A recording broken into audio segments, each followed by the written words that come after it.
Bismillahirrahmanirrahim. Assalamualaikum warahmatullahi wabarakatuh.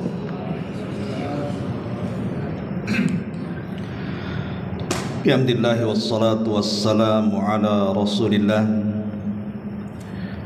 wa ala alihi wa sahbihi wa mawalah wa la hawla wa la quwwata illa billahi wa ba'd. Alhamdulillah, segala puja dan puji hanya milik Allah Jalla fi'ula. Salawat dan juga iringan salam tetap kita hadiahkan kepada Rasul kita Nabi besar Muhammad sallallahu alaihi wa ala alihi wasallam. Pembahasan di malam hari ini pembahasan yang sangat penting sekali, berkaitan dengan ibadah rutinitas kita, ibadah salat. Akan soal syarat-syaratnya, rukun-rukunnya, wajib-wajibnya atau sunnah-sunnahnya. Tapi kita akan membahas lebih kepada rahasia di balik bacaan-bacaan dalam salat. Kenapa sangat penting kita mengetahui bacaan salat dari awal, dari takbir sampai salam? Karena kalau kita memahami setiap bacaan yang kita baca, baik ketika berdiri, maka ini bisa menambah kekhusyuan salat kita. Betapa banyak orang-orang yang sudah puluhan tahun mereka salat, mungkin usia mereka sudah 60, 70 tahun, tapi tidak paham apa yang dibaca. Seolah-olah salatnya itu hanya mengikuti orang saja, atau mengikuti gerakan imam saja. Tentu bagi seorang muslim harus paham kenapa dia salat, dan kenapa kemudian bacaan-bacaan dalam salat itu saja. Tentu ada makna dan rahasia di dalamnya. Inilah pembahasan di malam hari ini. Kita akan menyingkap setiap kalimat di dalam salat kita. Ma'asyiral muslimin wal muslimat rahimani wa rahimakumullah. Tentu pembahasan ini cukup panjang, saya minta sabar karena penting untuk kita bahas masalahnya. Kita tahu bahwa ibadah yang paling penting setelah dua kalimat syahadat adalah salat. Karena salat ini menentukan seluruh amal ibadah yang kita lakukan. Kalau salat kita baik, maka semua amal ibadah yang lainnya dianggap baik. Tapi kalau salat kita buruk dan jelek, maka seluruh amalan yang lainnya pun tidak dianggap oleh Allah Subhanahu wa ta'ala. Dari sinilah maka salat menjadi awal yang pertama kali dihisab sebelum amal yang lainnya, karena dia yang menentukan. Kata Nabi SAW, awal ma yuhasabu bihil abdu yawmal qiyamati salatuhu, fa in saluhat salatuhu saluha sairu amalihi, wa in fasadat salatuhu fasada sairu amalihi. Sesungguhnya awal yang pertama kali dihisab di hadapan Allah adalah salat seorang hamba. Kalau salatnya baik, maka semua amal dianggap baik. Kalau salatnya buruk, maka semua amal dianggap buruk. Artinya kalaupun seseorang rajin berpuasa, rajin zakat dan sedekah, bolak baca Al-Quran, rajin bersilaturahim, maka amalan-amalan ini tidak akan dianggap oleh Allah Subhanahu wa taala kalau dia meninggalkan salat. Karena salat itu yang menentukan semuanya. Makanya kenapa kemudian salat itu dianggap tiang agama? Karena keberadaan tiang itu mengokohkan sebuah bangunan. Masjid ini bangunannya kokoh, lantai 2 dan 3 itu karena ada tiangnya. Coba tiangnya dirobohkan, apa tidak roboh masjid ini? Begitulah salat adalah tiang daripada agama. Selama tiang itu tegak, maka agama tegak. Tapi kalau tiang itu roboh, maka Islam pun ikut roboh bersama tiangnya. Tidak memperpanjang muqaddimah, kita mulai daripada takbir. Karena salat itu kan diawali dengan takbir, kalimat Allahu Akbar. Itu yang disebut dengan takbiratul ihram. Lalu apa makna takbir Allahu Akbar itu? Disebutkan oleh para ulama, di antaranya Al-Imam Ibnu Athir, beliau mengatakan kalimat akbar itu ismu tafdhil, lafaz yang menunjukkan berlebihan, diambil dari kalimat kabir dan di ismu tafdhilkan menjadi akbar. Artinya al-azimu dzul kibriya. Jadi kalimat akbar itu artinya Allah Maha Agung, Maha Besar, pemilik kesombongan.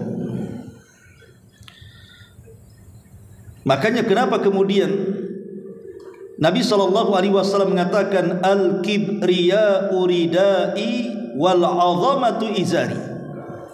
Sifat sombong itu selendangku, kata Allah, dan keagungan itu adalah busanaku.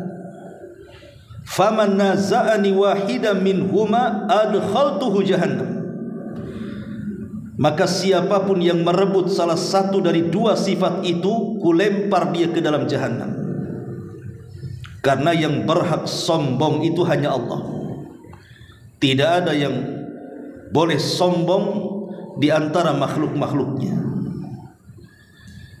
Makanya ada doa yang selalu dibaca Nabi SAW, Subhana dzil jabaruti wal malakuti wal kibriyai wal azama.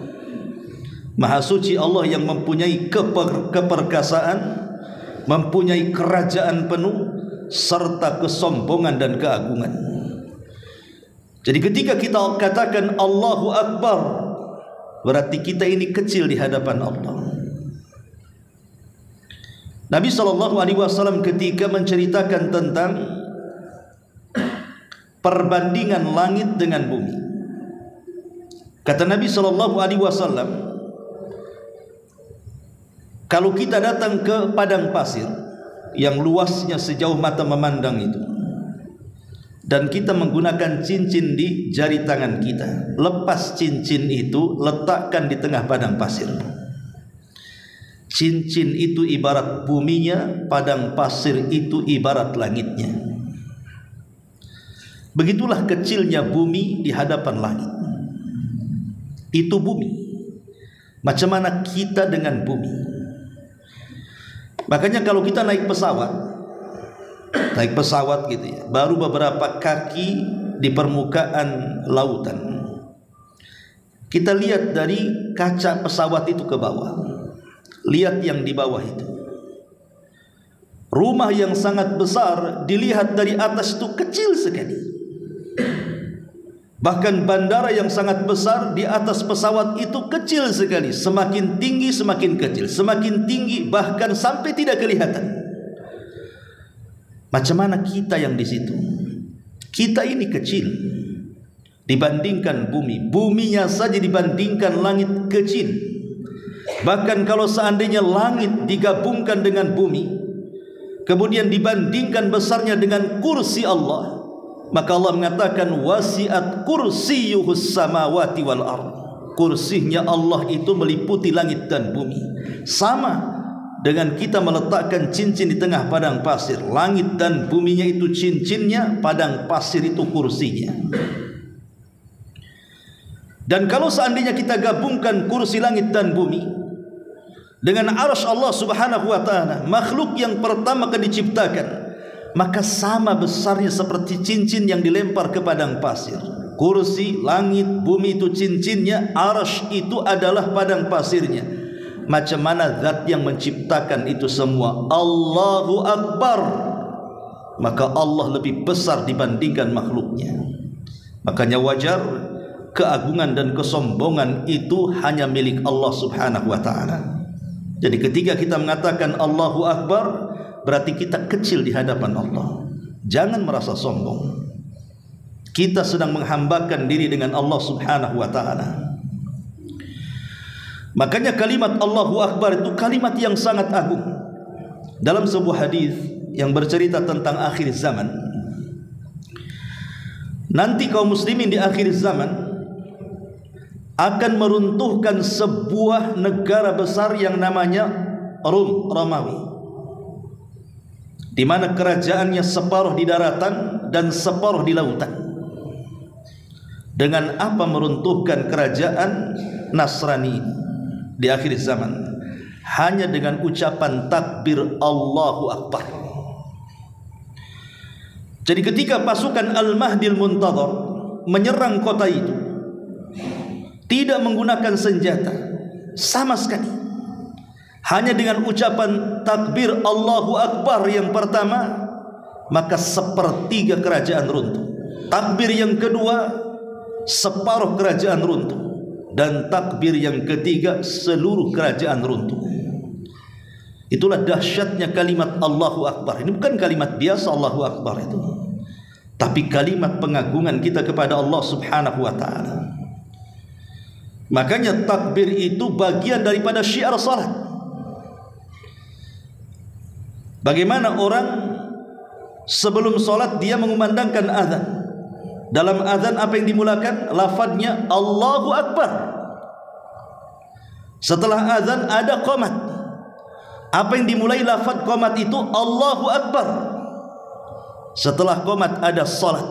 Apa yang dimulai lafadz salat? Allahu Akbar. Jadi Allahu Akbar itu syiar dari syiar-syiar salat. Makanya takbir ini luar biasa kandungannya. Bahkan dipakai dalam beberapa masalah, beberapa perkara. Seperti umpamanya seseorang melihat hilal Ramadan. Di situ ada doanya kalau seandainya kita melihat bulan hilal dan besoknya masuk Ramadan. Apa lafaz yang diajarkan ketika kita melihat bulan besoknya Ramadan itu? Rasul mengatakan, bacalah Allahu Akbar. Allahumma ahillahu alaina bil amni wal iman was salamati wal islam wat taufiq lima tuhibbu wa tarda rabbuna wa rabbukallah. Allahu Akbar, telah tampak hilal kepada kami. Ya Allah, dengan melihat hilal ini berikan keamanan, berikan keimanan, berikan keselamatan, berikan keislaman, berikan taufik, supaya kita mendapatkan empat-empatnya. Bahkan ketika kita berada di 10 awal Dzulhijjah, dari tanggal 1 sampai tanggal 10, kita dianjurkan untuk banyak-banyak bertakbir. Sampai Ibnu Umar masuk ke pasar bertakbir sehingga menggema takbir satu pasar. Bahkan ketika hari Id, baik Idul Adha atau Idul Fitri, bergema takbir. Bahkan ketika perang, Nabi SAW memulakan dengan takbir Allahu Akbar, dan itu bisa menciutkan keberanian musuh. Jadi takbir ini bukan lafaz biasa, tapi lafaz yang luar biasa karena dalamnya sedang mengagungkan Allah Subhanahu wa taala. Saat menyembelih hewan kurban, kita disunahkan untuk membaca Allahu Akbar, Bismillahi Allahu Akbar, Allahumma hadza minka walaka, dan begitu seterusnya. Setelah takbir, di situ ada doa iftitah. Doa iftitah, tentu lafaz doa iftitah. Banyak sekali lafaz yang diajarkan Nabi SAW. Macam-macam lafaz doa iftitah itu. Tapi ada doa iftitah yang disebutkan dalam sebuah riwayat, keluarkan Imam Muslim. Dijelaskan ketika para sahabat berkumpul di masjid. Idh qala rajulun minal qaum, tiba-tiba ada seorang sahabat yang sedang salat. Kemudian dia membaca iftitah, Allahu Akbar kabira walhamdulillahi katsira wa subhanallahi bukratan wa asila. Kemudian selepas salat orang ini, Rasul bertanya, manil qail, siapa yang mengucapkan kalimat itu dalam salatnya? Faqala rajulun minal qaum, berkata seseorang yang berdoa kalimat itu dalam doa iftitahnya itu, ana ya Rasulullah, aku wahai Rasul yang membacanya.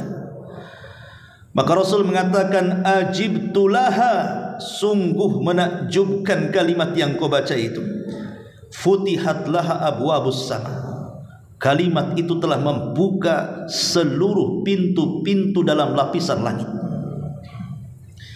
Ketika mendengar ucapan itu, sahabat Ibnu Umar yang berada di dekat Nabi SAW mengatakan, fama taraktuhunna mundu an sami'tu Rasulullah sallallahu alaihi wasallam dzalik. Maka sejak itu aku pun tidak pernah meninggalkan lafaz itu sejak aku mendengar dari Nabi sallallahu alaihi wasallam. Jadi walaupun iftitah itu sunnah, tapi jangan ditinggalkan. Baru setelah doa iftitah masuk kepada doa atau membasuh kepada bacaan Fatihah. Dan ingat, bacaan Fatihah itu rukun. Dan saya nasihatkan, jangan tergesa-gesa membaca Fatihah. Kalau bisa kita belajar membaca Al-Fatihah dengan benar, karena bacaan Fatihah ini yang mempengaruhi seluruh solat kita. Kenapa Rasul sampai Allah mengatakan dalam Al-Quran, inna salata tanha anil fahsya'i wal munkar, sesungguhnya salat itu bisa mencegah perbuatan keji dan kemungkaran. Kalau ada orang mengatakan, Ustaz, ada juga orang yang salat tapi masih berbuat keji, masih berzina, LGBT juga dia, atau masih melakukan kemungkaran, masih suka berdusta, menipu, riba dan yang semacamnya, padahal dia salat, Ustaz. Maka jawabannya, karena dia tidak sungguh-sungguh dalam salatnya ketika membaca surah Al-Fatihah.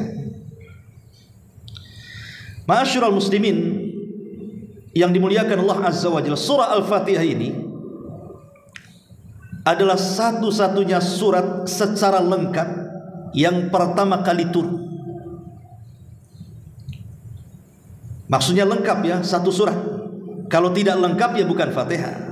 Yang pertama kali turun ya surah Iqra bismi rabbikal ladzi khalaq dalam masalah kenabian, kemudian Al-Mudaththir, ya ayyuhal mudaththir dalam masalah kerasulan.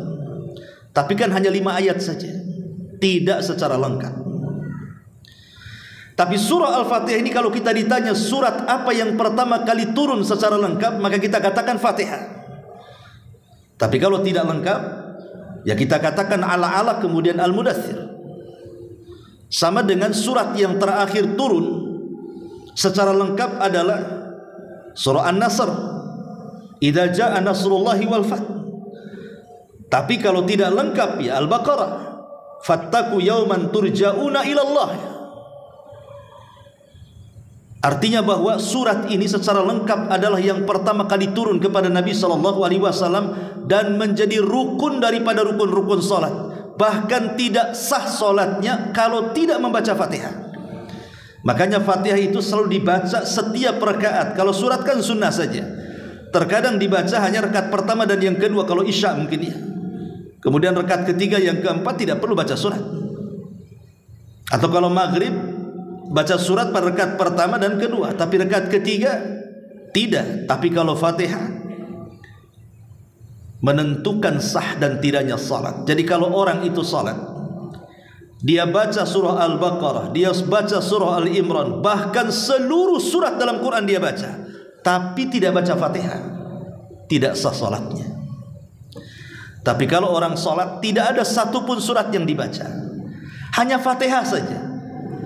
Pamanya sholat isya tadi, antum sholat pamanya rakaat pertama Fatihah, rakaat kedua Fatihah, rakaat ketiga Fatihah, rakaat keempat Fatihah. Tidak ada surat yang dibaca, sah sholatnya, sah. Karena bacaan Quran itu sunnah hukumnya, tapi Fatihah itu rukun. Makanya Fatihah ini luar biasa. Ada perkataan Imam Ibnul Qayyim rahimahullahu ta'ala yang sangat bagus sekali ketika dia membahas tentang Madarijus Salikin, dalam kitabnya Madarijus Salikin fi iyyaka na'budu wa iyyaka nasta'in. Bacaan Fatihah ini memiliki kandungan yang luar biasa. Pertama,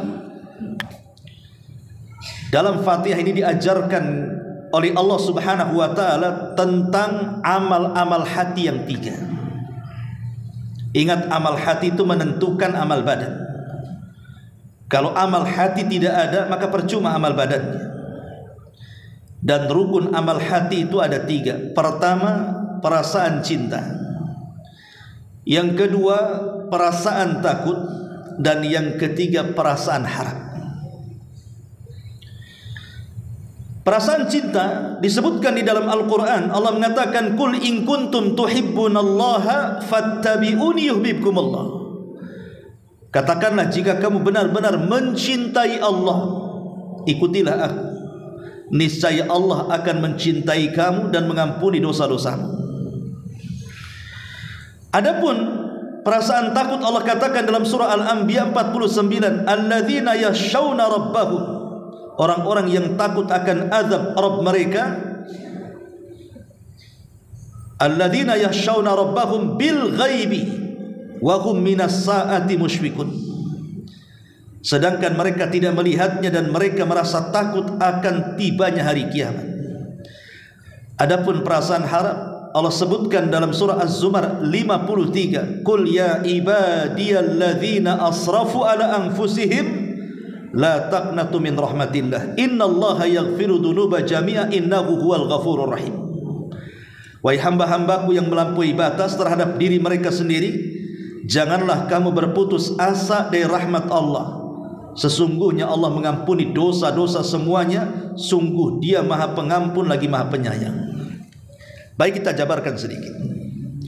Kenapa kita harus memiliki 3 perkara dalam salat ini? Pertama, cinta.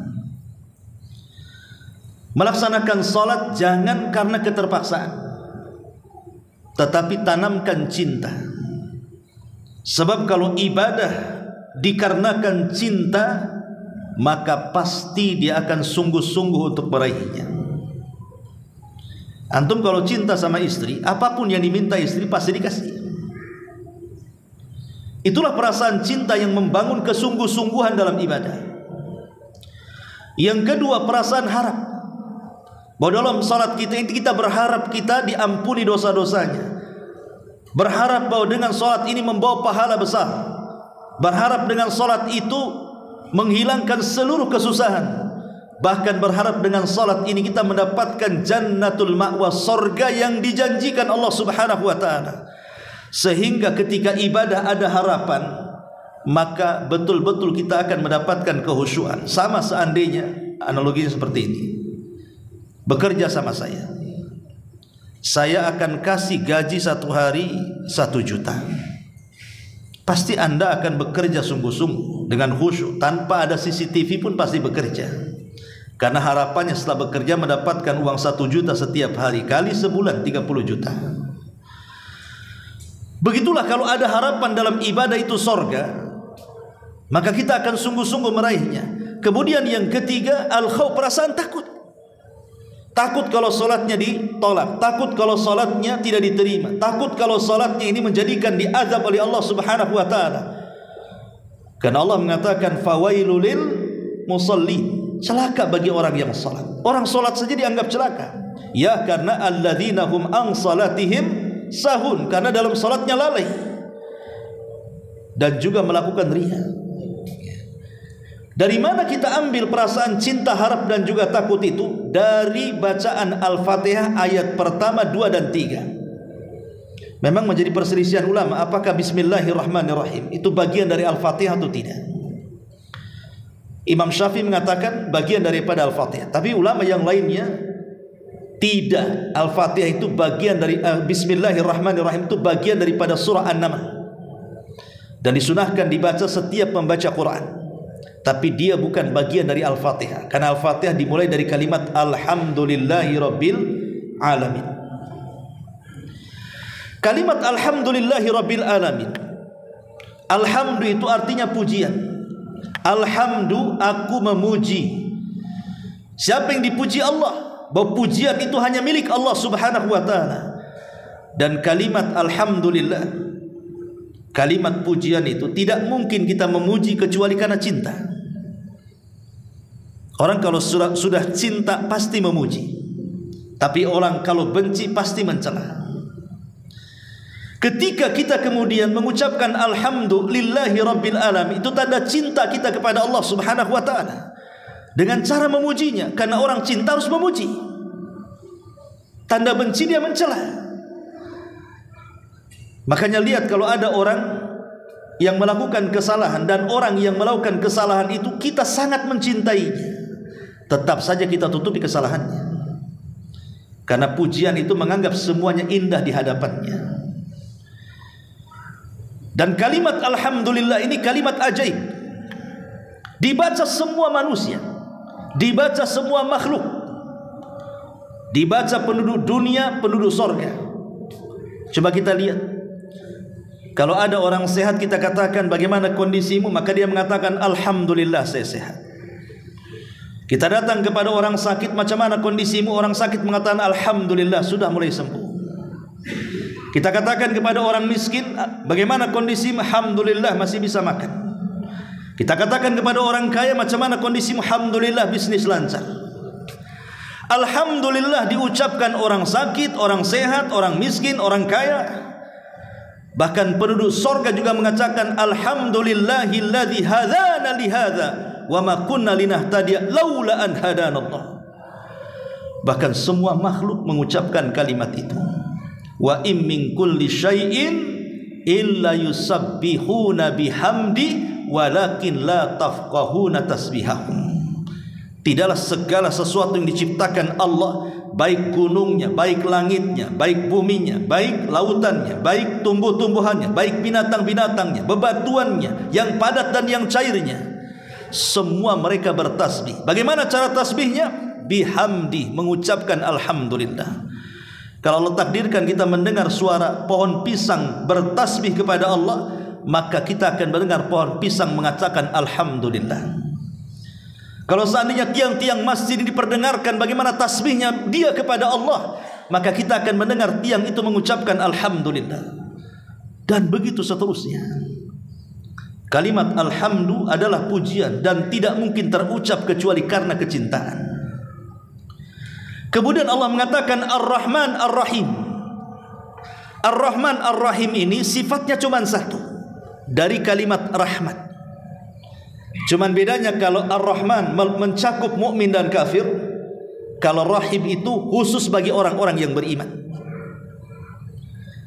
Ar-Rahman ini umum. Lihat orang-orang kafir yang kufur, yang melakukan kesyirikan dan kekufuran kepada Allah Subhanahu wa taala, tetap Allah kasih makan mereka. Tetap Allah kasih kesehatan kepada mereka. Bahkan mereka lebih kaya dibandingkan kita. Itu rahmannya Allah kepada mereka. Tapi hanya setakat dunia. Mereka tidak akan mendapatkan sampai ke akhirat rahmat Allah. Tapi kalau rahim, maka itu sampai ke akhirat dan tidak diberikan kecuali orang-orang yang beriman. Lah rahmat Allah Subhanahu wa taala itu kata lain daripada roja harapan, di mana kita mengharap kepada Allah Subhanahu wa taala. Banyak orang yang melakukan dosa. Bahkan terkadang ada orang melakukan dosa dari lahir sampai dia mendekati ajalnya. Sebelum ajalnya bertobat kepada Allah Subhanahu wa taala, Allah ampuni, Allah ampuni. Sebagaimana di zaman Nabi SAW ada seorang kakek usianya 100 tahun datang kepada Rasul. Rasul, ya Muhammad, inni fa'altu dzamban 'azima law wuzi'at ala ahli al-ardi la ahlakathum. Rasul, aku sudah banyak melakukan dosa. Kalau ku bagi-bagikan dosa kepada sebuah penduduk negeri, hancur mereka dengan dosaku. Halli fi dinika minat taubah. Apakah dalam agamamu ada tobat orang seperti aku, di mana semua dosa sudah pernah kulakukan? Ya, 100 tahun melakukan berbuat dosa macam-macam. Kata Nabi SAW, ya, ucapkan kalimat syahadataini, asyhadu an la ilaha illallah wa anni rasulullah. Katakan ucapan tidak ada sembahan yang berhak disembah kecuali Allah dan aku adalah utusan Allah. Maka dia pun mengucapkan 2 kalimat syahadat, dan Rasul bertakbir, Allahu akbar, qad baddalakallahu sayyi'at al-hasanat. Allahu akbar, Allah telah mengganti seluruh keburukanmu dengan kebaikan. Karena Islam menghapus dosa sebelum Islam. Itu namanya harapan. Kita masih ada harapan ampunan dari Allah Subhanahu wa taala, karena Allah tersifati dengan sifat rahmat, kasih sayang, di mana kasih sayang Allah itu lebih mendahulukan dibandingkan kemurkaannya. Makanya kenapa pintu sorga 8, kenapa pintu neraka itu 7? Kenapa dilebihkan 1 pintu sorga? Untuk menunjukkan kasih sayang Allah itu lebih luas dibandingkan murkanya.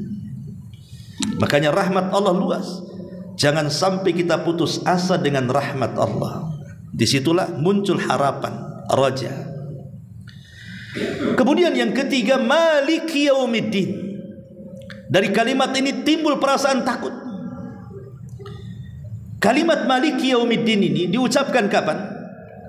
Ketika Allah Subhanahu wa taala menghancurkan alam semesta sehancur-hancurnya. Selama 40, entah 40 tahun, entah 40 bulan, entah 40 hari, wallahu a'lam. Karena Abu Hurairah hanya mengatakan di angka 40 antara tiupan trompet sangkakala Israfil yang pertama ke tiupan sangkakala Israfil yang kedua. Disitulah Allah hancurkan alam semesta. Ketika Allah hancurkan semua alam semesta, tidak ada orang yang hidup, semua mati. Kullu man 'alaiha fan. Semua yang ada binasa. Mau manusianya, mau jinnya, mau malaikatnya. Tidak ada yang hidup kecuali Allah Subhanahu wa taala. Disitulah Allah Subhanahu wa taala mengatakan, Ainal mutakabbirun, ainal jabbarun. Di mana orang-orang yang sombong itu? Di mana orang-orang yang congkak itu? Tidak ada yang menjawab, karena tidak ada makhluk yang hidup. Maka Allah Subhanahu wa taala jawab sendiri dengan mengatakan, Lillahil mulku, milik Allah lah kekuasaan. Anal malik, sayalah raja, kata Allah. Sayalah raja. Lillahil wahidil qahar, kekuasaan ini milik zat yang satu, itulah saya. Disitulah Allah mengatakan maliki yaumiddin, dialah raja pada hari kebangkitan, pada hari kiamat. Kalau kita tahu dia raja, dia sanggup menghancurkan alam semesta, dia sanggup mewafatkan jin, manusia dan para malaikat, tertanam perasaan takut kepada Allah Subhanahu wa taala. Karena Allah bisa saja melakukan apapun kepada kita hambanya. Maka di sini kita diajarkan 3 kalimat, namanya usulul ibadatil qalbiyah, namanya rukun ibadah hati. Itu ada 3. Tertanam perasaan cinta, tertanam perasaan takut, dan tertanam perasaan harap. Harus ada pada setiap ibadah, ditanamkan 3 perkara ini. Kemudian yang kedua, dalam surah Al-Fatihah ini kita diajarkan oleh Allah Subhanahu wa taala dalam surah Al-Fatihah ini tentang bagaimana caranya kita mengenal Allah dengan 3 tauhid. Kemudian diajarkan cara beribadah kepada Allah Subhanahu wa taala dengan cara meminta pertolongan kepadanya. Ketika Allah Subhanahu wa taala mengatakan iyyaka na'bud, hanya kepadamu kami beribadah. Kalimat ini tidak diletakkan di awal ayat. Tapi kalimat ini diletakkan di tengah ayat, di tengah surat. Kenapa? Karena tidak mungkin seorang hamba langsung menyembah kalau dia tidak kenal siapa yang disembah. Makanya Allah Subhanahu wa taala dahulukan dengan kalimat alhamdulillahirabbil alamin, arrahman arrahim, maliki yaumiddin, baru iyyaka na'bud. Apa maknanya? Alhamdu artinya tauhidul uluhiyah. Segala puji itu hanya milik Allah. Itu artinya tauhid uluhiyah, di mana seluruh ibadah kita, pujian kita tidak diserahkan kecuali kepada Allah. Kemudian Rabbil Alamin, di sini ada maknanya tauhid rububiyah dari kalimat Rabb. Rabb itu artinya kita meyakini Allah yang menciptakan kita, kita yakini Allah yang mengatur kita, kita yakini Allah yang menguasai kita. Allah pencipta alam semesta, Allah penguasa alam semesta, Allah pengatur alam semesta. Itu nama makna daripada Rabb. Rabbul Alamin, Rabb semesta alam. Berarti alam ini yang menciptakan Allah, alam ini yang mengatur Allah, alam ini yang menguasai Allah. Disitulah bentuk rububiyahnya. Setelah menyebutkan uluhiyah, kemudian beralih kepada rububiyah. Setelah menyebutkan rububiyah, beralih kepada asma dan sifatnya, nama-nama Allah dan sifatnya. Ar-Rahman, Ar-Rahim, itu nama dan sifat Allah. Namanya Ar-Rahman, Ar-Rahim, sifatnya rahmah. Begitu juga Maliki Yaumiddin. Kalau kita sudah mengenal tiga tauhid ini, uluhiyah, rububiyah dan asma dan sifat, berarti kita telah mengenal Allah. Setelah kita mengenal Allah, iyyaka na'bud, mulai kita beribadah kepada Allah Azza wa Jalla. Mungkinkah kita bisa beribadah kepada Allah Subhanahu wa ta'ala tanpa pertolongan Allah? Mustahil. Makanya ayat setelahnya Allah mengatakan wa iyyaka nasta'in, hanya kepadamu kami meminta pertolongan. Karena tidak mungkin kita beribadah tanpa pertolongan Allah. Makanya ada istilah para ulama, lan yuta'a illa bi'idni wa lan yu'sa illa bi'ilmi. Allah tidak mungkin ditaati kecuali dengan izinnya, dan Allah tidak mungkin dimaksiati kecuali dengan pengetahuannya. Ketika kita bangun dari tidur, apa doa yang diajarkan Nabi SAW? Alhamdulillahilladzi afani fi jasadi wa rudda alayya ruhi wa adhina li bidzikri. Itu salah satu doa yang diajarkan Nabi setelah bangun tidur. Ada juga ya, alhamdulillahilladzi ahyana ba'da ma amatana wa ilaihi nusyur. Itu yang masyhur. Tapi ada juga doa bangun tidur ini yang paling utama dibandingkan lafaz alhamdulillahilladzi ahyana ba'da ma amatana wa ilaihi nusyur. Apa itu? Alhamdulillahilladzi afani fi jasadi. Alhamdulillah ya Rabb, habis bangun tidur, Engkau sudah memberikan kesehatan kepada jasadku. Aku masih diberikan hidup, masih diberikan kesehatan. Wa rudda alayya ruhi, dan Engkau kembalikan ruhnya yang Kau terbangkan ketika tidur, Kau masukkan lagi ke dalam jasadku. Aku dihidupkan kembali. Betapa banyak orang yang tidur tidak bangun lagi karena ruhnya tidak dikembalikan. Kita bersyukur ruhnya masih dikembalikan dan kita masih hidup dan bisa bangun dari tidur. Kemudian wa adzina li bidzikri, dan telah mengizinkan aku untuk terus mengingat namamu. Semua karena izin. Ada orang yang duduk di masjid, mushaf di depan, di etalase. Yang duduk ini bisa baca, bisa tulis, bisa membaca Quran. Kenapa dia duduk bengong? Kenapa dia tidak mengambil Quran kemudian baca Quran? Karena dia belum diizinkan Allah. Kalau diizinkan Allah, pasti dia ambil Quran, dia baca. Kenapa banyak orang yang mendengar suara azan, bahkan hayya 'alas shalah dipanggil-panggil, yuk kita salat. Lebih daripada itu hayya 'alal falah dipanggil supaya menang, enggak mau menang juga. Enggak mau juga ke masjid karena belum diizinkan Allah. Kalau diizinkan Allah, pasti dia langkahkan kakinya ke masjid. Betapa banyak orang yang melihat orang-orang yang fakir, yang susah, butuh uluran tangan, tidak juga dibantu sama kita. Ya, karena belum diizinkan Allah. Kalau izinkan pasti bantu. Lan yuta'a illa bi'idni. Allah tidak ditaati kecuali karena izin Allah itu sendiri.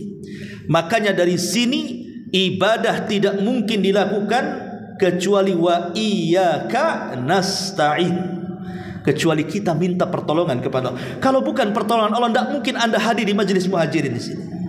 Pasti Anda akan di rumah. Mungkin habis ngaji, habis sholat tadi pergi. Tapi Allah tolong untuk duduk di pengajian. Alhamdulillah, Allah masih tolong kita masih hadir duduk di pengajian, masih bisa sholat isya. Makanya dalam surah Fatihah diajarkan kepada kita apa?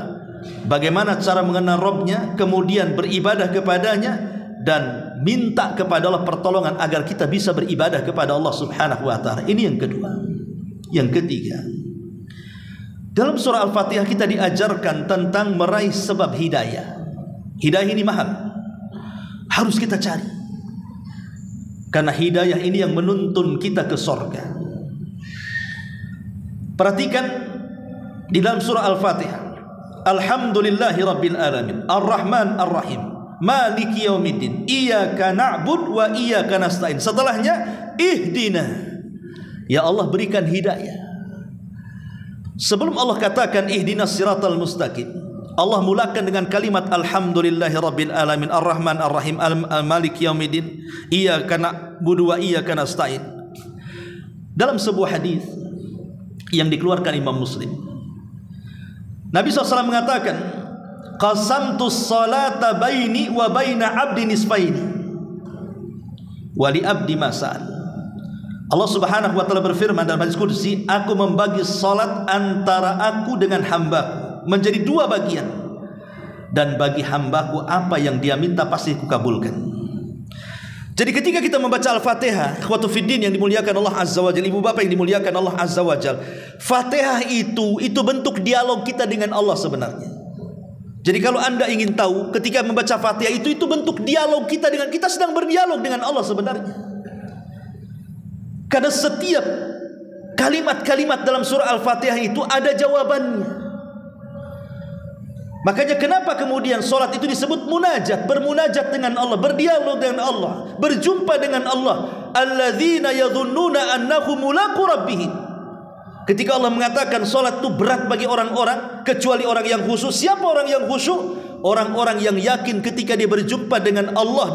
Dalam Quran seperti itu kan, alladzina yadhunnuna annahum mulaqu rabbihim. Orang yang yakin dia sedang bermunajat dengan Allah. Itulah perjumpaan kita di dunia dengan Allah itu dalam solat. Disitulah terjadi dialog kita dengan Allah.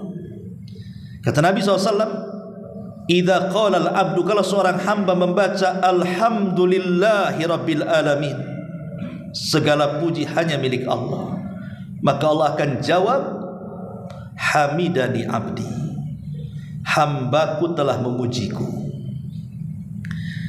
Kemudian kita membaca lagi Ar-Rahman Ar-Rahim, yang maha pengasih lagi maha penyayang. Apa jawaban Allah?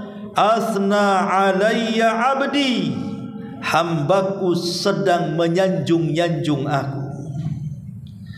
Apabila kita membaca Maliki Yaumiddin, penguasa hari pembalasan, maka Allah Subhanahu wa ta'ala akan menjawab, majadani abdi, hambaku sedang membesarkan dan mengagungkan diriku.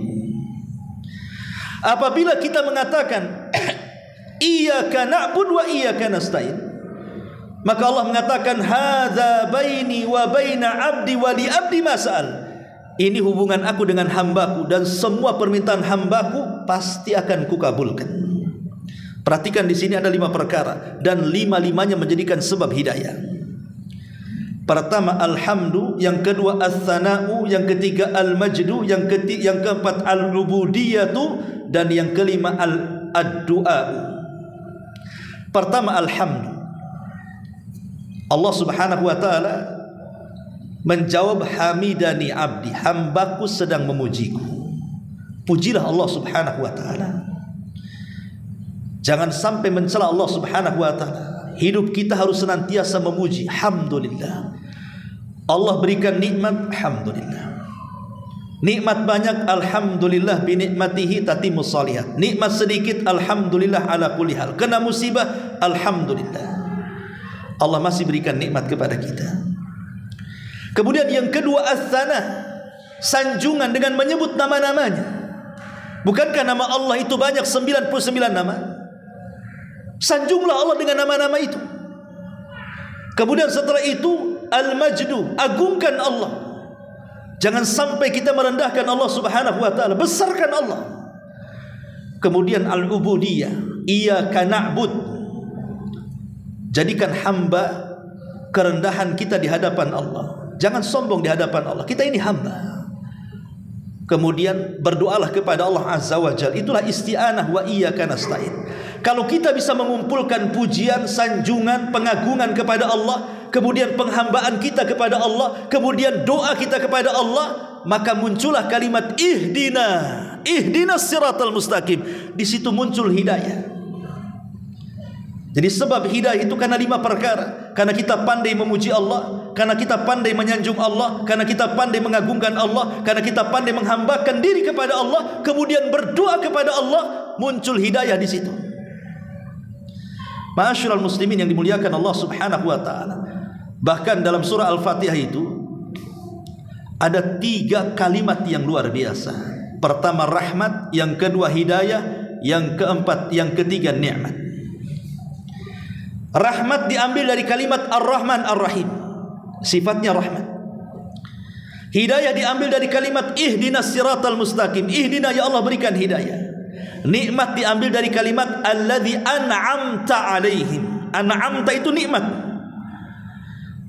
Apa rahasia 3 kalimat rahmat, hidayah dan nikmat itu? Kalau kita balik, tidak mungkin orang diberikan nikmat kecuali diberikan hidayah. Tidak mungkin orang diberikan hidayah kecuali setelahnya diberikan rahmat. Sebab rahmat itulah orang dapat hidayah. Sebab dapat hidayah itulah orang diberikan nikmat. Jadi Al-Fatihah itu sebab mendatangkan nikmat. Karena ada rahmat, setelah itu ada hidayah, baru ada nikmat. Dan itulah Islam. Islam itulah semuanya. Ketika Allah mengatakan al-yauma akmaltu lakum dinakum wa atmamtu alaikum ni'mati wa raditu lakumul islam madina. Pada hari ini kusempurnakan. Akmaltu, kesempurnakan. Apa agama? Islam.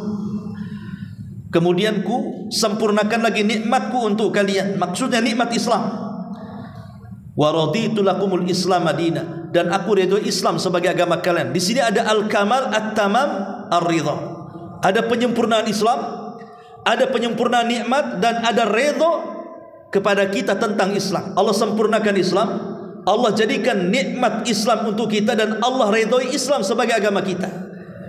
Bicara tentang rahmat, hidayah dan nikmat dalam surah Al-Fatihah, Allah mengatakan rahmat, inna arsalnaka illa rahmatan lil alamin. Tidaklah kami utus wahai Muhammad untuk menyebarkan Islam kecuali engkau jadi rahmat di tengah-tengah manusia. Hidayah, Allah mengatakan faman yurid an yahdiyahu yasrah sadrahu lil Islam. Barang siapa yang dikehendaki Allah mendapatkan hidayah, Allah bukakan dadanya menerima Islam. Adapun nikmat, itulah Islam itu sendiri. Ma'asyiral muslimin yang dimuliakan Allah Subhanahu wa taala. Intinya bahwa surah Al-Fatihah ini surah ajaib kalau kita perhatikan, kalau kita resapi. Karena di dalamnya isinya doa yang porosnya di kalimat ihdinas siratal mustaqim. Ya Allah berikan hidayah. Jadi kalau kita mendapatkan hidayah dalam solat kita, tidak mungkin setelah solat dia melakukan maksiat. Mustahil. Orang sudah dapat hidayah. Tetapi ketika kemudian dalam solatnya dia belum mendapatkan hidayah, solatnya hanya semata-mata gerakan dan bacaan, tidak ada ruh di dalamnya. Itulah jawabannya. Kenapa orang solat kok masih zina? Kenapa orang solat masih dusta? Kenapa orang solat masih riba? Karena dia belum dapat hidayah dalam solatnya. Dia tidak sungguh-sungguh ketika mengatakan ihdinas siratal mustaqim. Ya Allah berikan hidayah. Makanya bacaan surah Al-Fatihah ini bukan bacaan biasa. Harus betul-betul memahami isi kandungannya supaya tidak tergesa-gesa. Makanya saya heran kalau ada orang bacaan Fatihah 1 nafas, tarawih 30 rakaat 10 menit atau 5 menit, semana tuh baca Fatihahnya? Orang dolin, nggak paham dia isinya tuh, tahu dolin saja. Gimana akan dapat hidayah dia? Bacaan Fatihahnya nggak jelas. Pada setiap kalimat ada jawabannya. Ma'asyiral muslimin yang dimuliakan Allah Subhanahu wa taala. Itu kalau cerita Fatihah, kalau kita kembangkanlah panjang lebar. Ada 100 faedah dari surah Al-Fatihah diambil dari kitab Madarijus Salikin fi iyyaka na'budu wa iyyaka. Ini hanya sedikit saja. Kemudian masuk kepada bacaan ruku. Dalam bacaan ruku ada kalimat tasbih, subhana rabbiyal azim. Subhana rabbiyal azim. Apa makna subhana rabbiyal azim? Subhan itu artinya tasbih. Kita sedang membersihkan Allah Subhanahu wa taala dari seluruh hal-hal yang bisa mengurangi Allah Subhanahu wa taala. Kita bersihkan Allah dari hal-hal yang menyerupainya atau yang menyekutukannya atau sebagai tandingannya. Allah itu zat yang Maha Esa, tidak ada yang serupa dengan Dia, tidak ada sekutu dengan Dia, tidak ada tandingan bagi Dia. Dan kita bersihkan Allah dari seluruh cacat dan sifat-sifat yang tercela yang tidak layak bagi Allah Subhanahu wa taala. Adapun Al-Azim, Al-Imam Al-Asbahani mengatakan al-azamatu sifatun min sifatillah la yakumula khalqun wallahu khalaqa bainal khalqi azamatan yu'azzimu biha ba'dhuhum ba'dha. Sifat kalimat al-azim diambil dari kalimat azam, artinya keagungan. Kita sedang mengagungkan Allah dalam ruku kita, karena Allah itu keagungannya mutlak, tapi manusia itu nisbi keagungannya. Terkadang ada orang yang diagungkan karena kekayaannya saja, atau diagungkan karena kekuasaannya saja, atau diagungkan karena mungkin dia memiliki ilmu, atau mungkin diagungkan karena memiliki kedudukan. Hanya itu saja. Tapi Allah keagungannya mutlak. Semua bagi Allah itu agung, baik kekuasaannya, baik zatnya, baik sifatnya, dan begitu seterusnya. Jadi ketika kita mengatakan subhana rabbiyal azim, betul-betul kita mengagungkan Allah. Makanya saat ruku itulah seluruh kesalahan kita yang di bahu kita akan rontok. Karena ada dua kondisi di mana dosa-dosa kita akan dirontokkan saat sholat. Pertama kondisi ruku, dan yang kedua dalam kondisi sujud. Dalam sebuah hadis yang dihasankan Syekh Albani rahimahullahu taala, ketika sebelum sholat Allahu Akbar itu Allah letakkan dosa kita di pundak dan di kepala. Ketika kita sedang ruku, dosa kita yang di pundak berjatuhan. Ketika sedang sujud, dosa di kepala berjatuhan. Makanya ketika dia selesai sholat, maka dosa-dosanya diampuni. Makanya kenapa di dua tempat ini kita harus khusyuk dan tumaknina. Pertama saat ruku, jangan tergesa-gesa. Di situ Allah sedang mengampuni dosa kita. Dan yang kedua saat sujud, jangan tergesa-gesa. Tumakninalah, khusyuklah saat sujud, karena di situ dosa kita sedang dirontokkan. Kata Nabi SAW, ara'aitum, bagaimana pendapat kalian, kata Rasul, in kana fi babi ahadikum naharun, kalau di depan rumah kalian ada sungai yang jernih sekali, kemudian kalian mandi sehari 5 kali, bukankah akan membersihkan kotoran di badanmu? Kata sahabat, tentu wahai Rasul. Begitulah salat. Apabila kita melaksanakan salat 5 waktu sehari, zuhur, asar, maghrib, isya dan subuh, maka itu bisa membersihkan dosa seperti kita mandi 5 kali, membersihkan kotoran, dan 5 kali salat membersihkan dosa kita. Kapan dibersihkan dosa saat salat? Dalam kondisi ruku dan sujud. Situlah dosa kita rontok di situ. Makanya ketika ruku dan sujud betul-betul sungguh-sungguh, jangan asal-asalan. Sampai Rasul kalau ruku tuh, kalau diletakkan bejana di sini, itu tidak akan tumpah. Makanya tangan kenapa diletakkan di lutut? Supaya rata ini, ya, bahu ini. Sebab kalau diletakkan di betis, maka dia akan doyong seperti ini.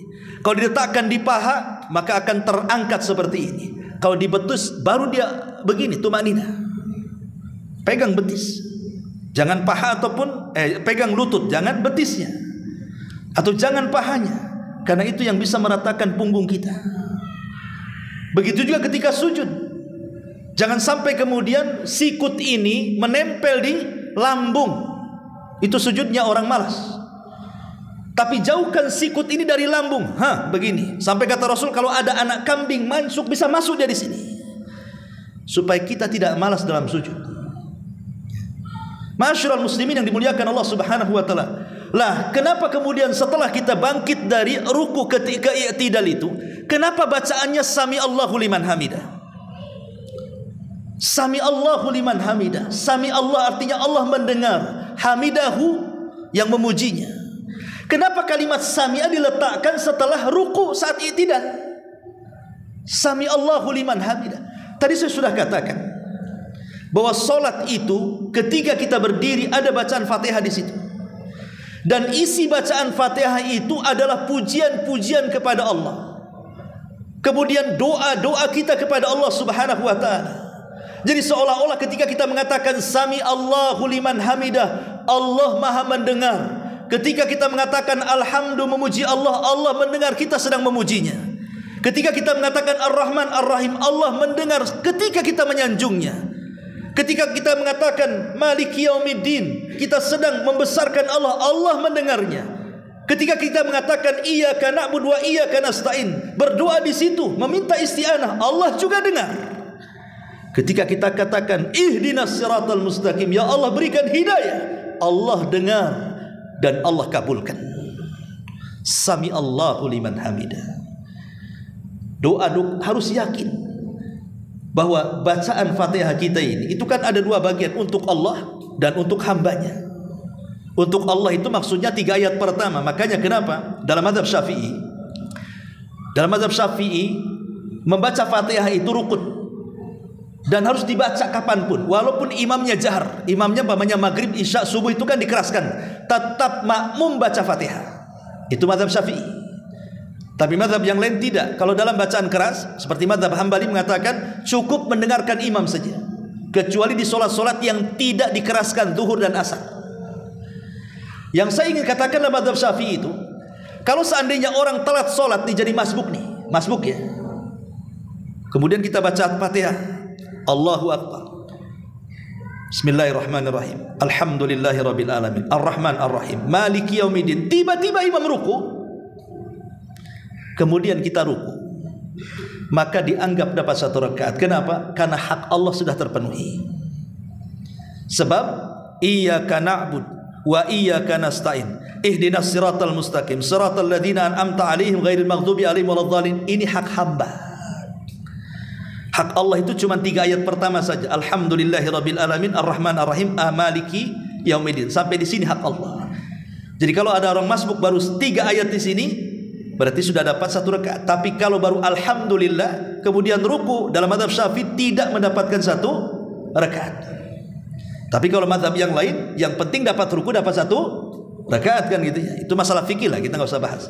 Tapi yang jelas bahwa kenapa kalimat itu yang dipilih Sami Allahu liman hamidah? Ya, karena kita harus punya keyakinan saat kita mengucapkan kalimat Sami Allah mendengar, berarti ucapan bacaan Al-Fatihah tadi Allah dengar.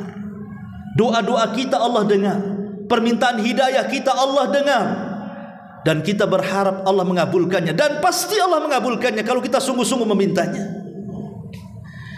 Sami Allahu liman hamidah, Rabbana walakal hamd. Kemudian sujud. Subhana rabbiyal a'la. Maha suci Allah yang maha tinggi zatnya karena dia berada di atas semua makhluknya. Maha tinggi kedudukannya sebab hanya kepunyaan dia segala sesuatu secara sempurna. Maha tinggi Allah atas kekuasaannya sebab dia maha kuasa atas segala makhluk-makhluknya. Subhana rabbiyal a'la. Inilah kesempatan manusia untuk meluapkan masalah-masalah hidupnya saat sujud. Tentu yang saya sarankan adalah ketika sholat sunnah. Sebab kalau sholat wajib kan tidak ada kesempatan. Rata-rata kalau imamnya agak cepat sujudnya, mungkin kita hanya bisa membaca bacaan yang wajib saja, Subhana rabbiyal a'la kan. Tapi kalau dalam sholat sunnah kan Anda bisa melama-lamakan sujudnya. Kita baca Subhana rabbiyal a'la 3 kali. Setelah itu berdoalah sesuka kita.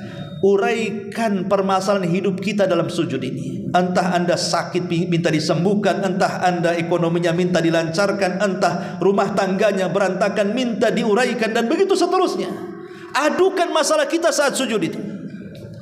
Karena Rasul mengatakan kemuliaan salat seseorang itu di waktu sujud. Kenapa? Karena tanah itu tempat yang rendah, tempat diinjaknya oleh kaki kita. Tiba-tiba kepala yang terhormat dalam badan manusia, itu yang paling terhormat kepala. tempat yang paling terhormat, diletakkan di tempat yang paling hina yang dipijak manusia, untuk menunjukkan apa? Kehinaan kita di hadapan Allah, bahwa kita ini hamba, harus menghinakan diri kepada Allah. Kita sujud, makanya itu bentuk penghambaan yang sempurna saat sujud itu. Disitulah kenapa Rasul mengatakan fajtahidu fid du'a, sungguh-sungguh dalam berdoa di situ. Hampir-hampir tidak ada doa yang ditolak saat sujud itu. Maka kalau seandainya Anda ada masalah banyak sekali, cobalah ketika sholat sunnah, sujud yang lama, setelah membaca subhana rabbiyal a'la, adukan masalah Anda ini kepada Allah subhanahu wa ta'ala, terutama dalam sholat tahajud. Saya yakin dan percaya semua permasalahan bisa diuraikan dengan sholat. Bukankah Hudzaifah ibn Yaman yang mengatakan, kana nabiyyu sallallahu alaihi wasallam idza fazi'ahu amrun idza hazabahu amrun fazi'a ila shalah. Rasul itu kalau ada masalah besar dalam hidupnya, tidak bisa keluar dari masalah itu, maka Nabi sallallahu alaihi wasallam langsung salat. Dan salat itu yang menguraikan masalah. Kapan itu? Saat sujud tuh. Kita meminta kepada Allah azza wa jalla. Ya tentu dalam salat sunnah ya. Kalau salat wajib kan tergantung, kalau imamnya lama ya mungkinlah bisa ada kesempatan kan. Tapi kan kita harus mengikuti imam. Tidak bisa imamnya sudah bangkit dari sujud, kita sujud terus sampai selesai baru kemudian bangkit dari sujud. Ya tidak sah salatnya. Ya. Intinya bahwa inilah kalimat dalam salat. Kemudian ada tasyahud awal dan ada tasyahud akhir. Ada yang mengatakan sama bacaan tasyahud awal dan akhir, ada yang mengatakan tidak sama. Tasyahud awal itu sampai kepada syahadat saja, seperti yang difatwakan oleh Syekh Shalih Fauzan hafizahullah ta'ala. Dia mengatakan tasyahud yang pertama itu sampai syahadat saja. At-tahiyyatu lillahi was-salawatu wat-thayyibat, salamu alayka ayyuhan nabi, salamu alayna wa ala ibadi kasalihin, kemudian asyhadu an la ilaha illallah wa asyhadu anna muhammad rasulullah. Sampai di sini saja. Tapi Syekh Albani rahimahullah ta'ala mengatakan bacaan tasyahud awal dengan akhir sama saja. Tapi saya cenderung kepada pendapat Syekh Shalih Fauzan bahwa tasyahud pertama sampai syahadat saja, kemudian bangkit ke rakaat yang berikutnya. Lah tasyahud yang terakhir ini Nabi SAW mengajarkan kepada kita tentang at-tahiyat. At-tahiyatu lillah. Apa makna at-tahiyat itu? Ada yang mengatakan tahiyat itu artinya al-mulku, kekuasaan. Ketika kita at-tahiyatu lillah, kekuasaan ini hanya milik Allah. Ada yang mengatakan as-salam, keselamatan ini hanya milik Allah. Ada yang mengatakan al-azamah, keagungan.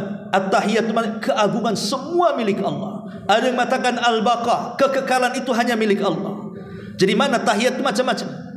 Jadi seolah-olah ketika kita mengatakan at-tahiyatu lillah, kita katakan semua kerajaan, semua keselamatan, semua keagungan, semua kekekalan hanya milik Allah. Was-salawat, dan salat-salat yang 5 waktu itu juga tidak boleh ditujukan kepada selain Allah, harus ditujukan kepada Allah. Qul innas salati wa nusuki wa mahyaya wa mamati lillahi rabbil alamin. Katakan salatku, penyembelihanku, bahkan hidupku dan matiku kuserahkan kepada Allah. Was-salawat wat-thayyibat. Thayyibat itu artinya amal saleh, ya. Baik amalan badan kita atau amalan lisan kita, maka kita serahkan kepada Allah subhanahu wa ta'ala. Jadi tahiyat itu milik Allah, salat itu milik Allah, amal saleh itu milik Allah. Seolah-olah kalimat itu menandakan pentauhidan kita kepada Allah. Kita sedang mentauhidkan Allah di situ.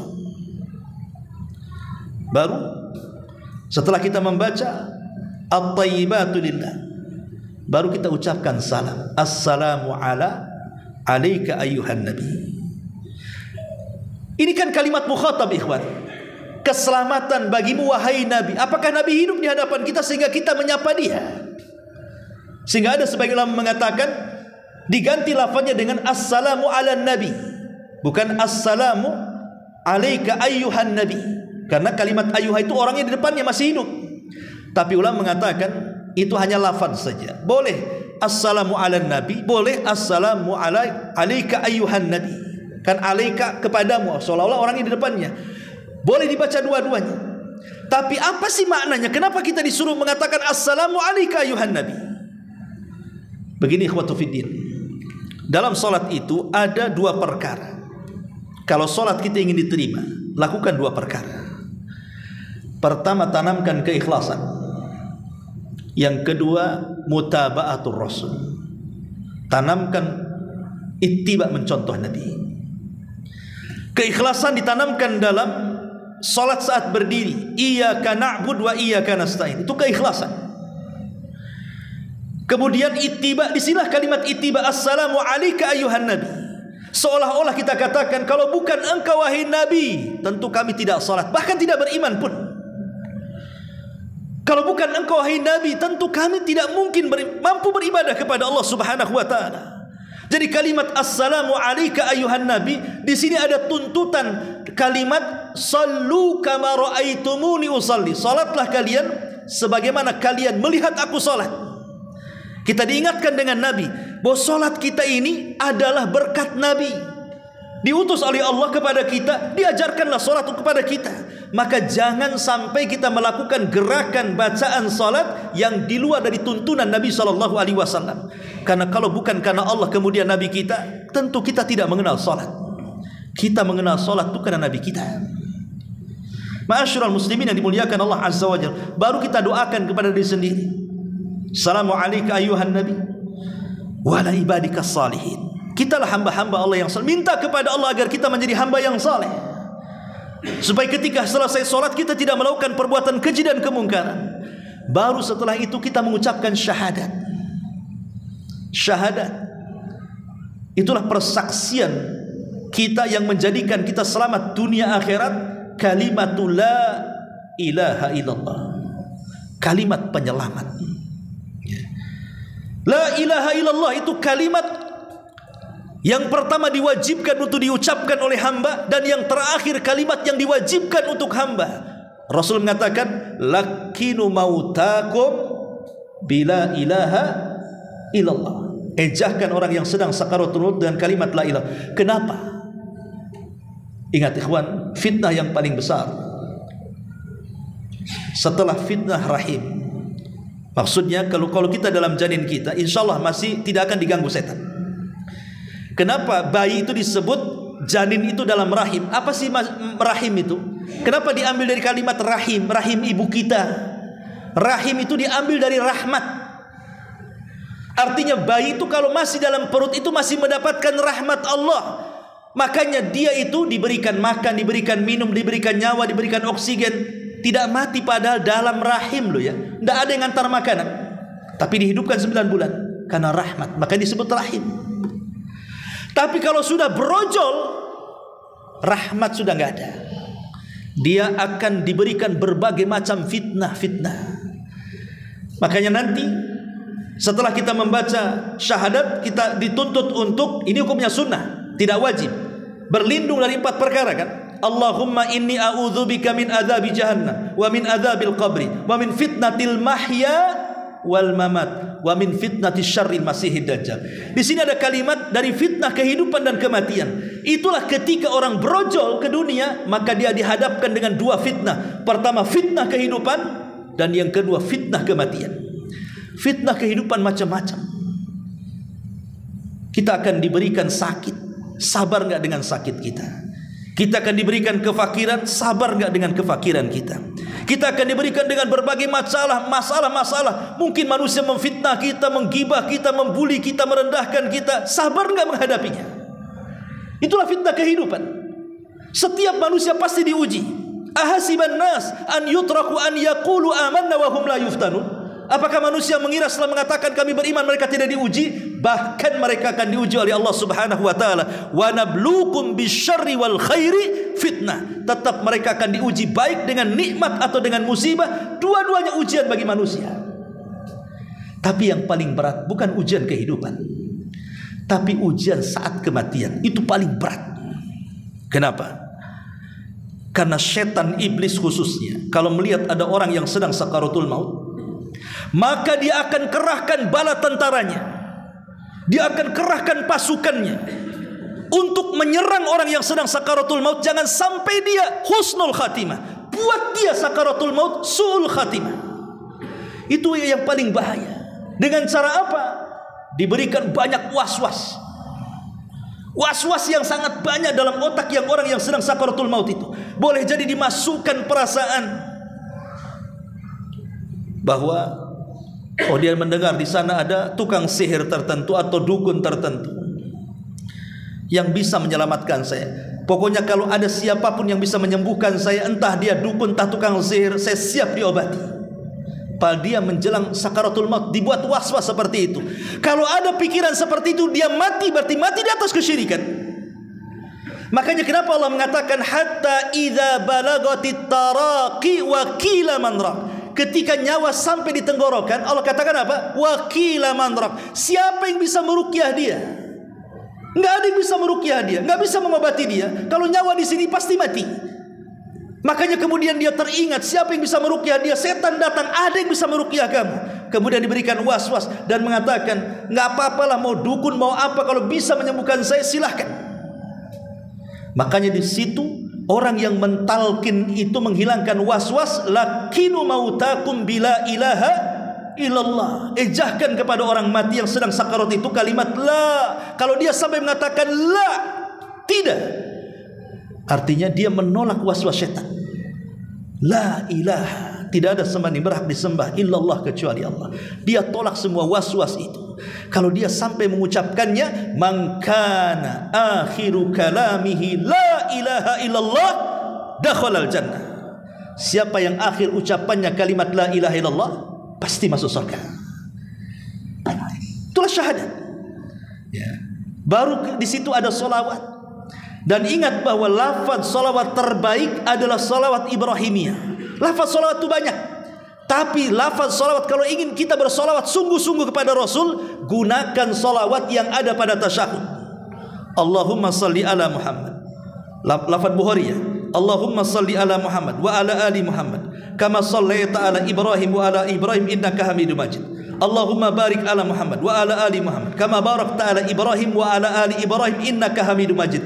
Ini riwayat Bukhari. Tapi riwayat-riwayat yang lain bermacam-macam. Ya. Kalau kita ingin bersolawat, dan itulah solawat terbaik, bacalah solawat dalam tasyahud. Dan salawat itu artinya kita meminta kepada Allah, ya Allah, pujilah Nabi kita Muhammad itu di hadapan makhluk malaikat yang ada di langit sana. Dan kalau kita sampai bersalawat 1 kali, maka Allah akan bersalawat 10 kali kepada kita. Jadi kalau kita katakan Allahumma salli ala Muhammad, kita katakan ya Allah, pujilah Nabi Muhammad di hadapan makhlukmu di langit, di hadapan para malaikat sana, maka Allah akan sebut-sebut nama kita di hadapan para malaikat 10 kali pujian, padahal kita meminta kepada Allah untuk memuji Rasul 1 kali. Setelah itu Allah akan puji kita 10 kali di hadapan para malaikat. Bayangkan kalau Allah memuji kita di hadapan para malaikat. Jangan cerita malaikat, kalau Raja Salman saja memuji kita, kemudian di YouTube-kan viral, bangga gak antum tuh? Banggalah Raja Salman muji-muji saya, satu dunia tahu. Ini yang muji bukan Salman, bukan Pak Prabowo. Yang muji yang menciptakan makhluk-makhluk di bumi. Maka jangan remehkan salawat. Ya. Ma'asyiral muslimin yang dimuliakan Allah Azza wa Jalla, baru di situ ada doa meminta 4 perlindungan. Allahumma inni a'udzubika min adzabi jahannam. Kita berlindung jangan sampai terkena azab jahannam. Wa min adzabil qabri, berlindung kepada jangan sampai mendapatkan azab kubur. Wa min fitnatil mahya wal mamat, berlindung jangan sampai terkena fitnah kehidupan dan kematian. Dan yang terakhir, fitnah yang paling besar sejak diciptakan Adam sampai dikiamatkan, fitnah min syarri fitnatid dajjal. Seburuk-buruk fitnah adalah fitnah dajjal. Jangan sampai diperjumpakan dengan dajjal. Kan dipastikan kalau kita berjumpa dengan dajjal, pasti kita akan jadi pengikut mereka. Dan riwayat ada tambahan minal kufri wal faqri. Kita berlindung dari kekufuran dan kefakiran. Berlindung kepada Allah, jangan sampai kita kufur. Makanya kita sholat, karena sholat itu pembeda kita dengan orang kafir, supaya kita jangan kufur sholat. Rasul yang mengatakan al-ahdu bainana wa bainahumus salatu faman tarakaha faqad kafar. Perbedaan kita dengan orang kafir sholat, siapa yang meninggalkannya kafir dia. Fakiran, karena fakir itu juga menyebabkan kekufuran. Betapa banyak orang fakir bekerja untuk orang fakir, lupa dengan kehidupannya karena mencari makan, lupa hadir di majelis ilmu, lupa segalanya. Makanya kefakiran ini bisa menjadikan kekufuran. Kita berlindung juga. Dalam riwayat juga Rasul berlindung minal ma'sam wal maghram, dari perbuatan dosa dan hutang. Sampai Ummu Salamah mengatakan, ya Rasulullah, apakah anda punya hutang? Sehingga engkau berlindung senantiasa dalam solatmu sebelum salamu, Allahumma inni a'udzubika minal ma'sam wal maghram. Kata Rasul, bukan begitu wahai Ummu Salamah. Karena orang yang hutang itu, kalau dia bicara pasti dusta, kalau dia berjanji pasti khianat, kata Rasul. Orang hutang kan gitu kan. Kalau dia ngomong pasti dusta tuh. Kapan bayar? Tak ada duit, padahal duit banyak. Dalam besok saja dia janji, pas besok tak mau dibayar juga. Itulah orang hutang, kalau ngomong dusta, kalau dia janji khianat. Makanya Rasul berlindung dari itu. Baru kemudian Rasul mengucapkan salam, Assalamualaikum warahmatullahi. Assalamualaikum warahmatullahi. Dan ini hanya dipercepat saja karena waktu. Wallahu a'lam. Subhanakallahumma bihamdika, asyhadu an la ilaha illa anta astaghfiruka wa atubu ilaik. Allahu ta'ala alam. Assalamualaikum warahmatullahi wabarakatuh.